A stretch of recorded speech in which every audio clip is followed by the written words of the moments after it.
دوستو، کیا آپ پریشان ہیں، ٹینشن میں ہیں، حالات اور مصائب میں ہیں؟ زندگی کے احوال اور دکھوں نے آپ کو توڑ کر رکھا ہے؟ تو گھبرائے نہیں، ہمت ہارے نہیں اور پریشان بھی نہ ہوں۔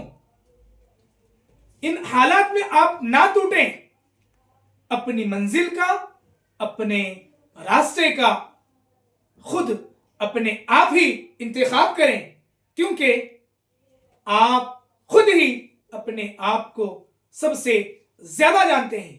اگر آپ اپنے آپ کو پہچان کر اپنی منزل کا رخ بھانپ لیں اور اس کی طرف قدم بڑھائیں تو ہمت مرداں مدد خدا، انشاءاللہ آپ کا منزل کی جانب رخ کرنا ایک دن آپ کو منزل تک پہنچا کر رہے گا۔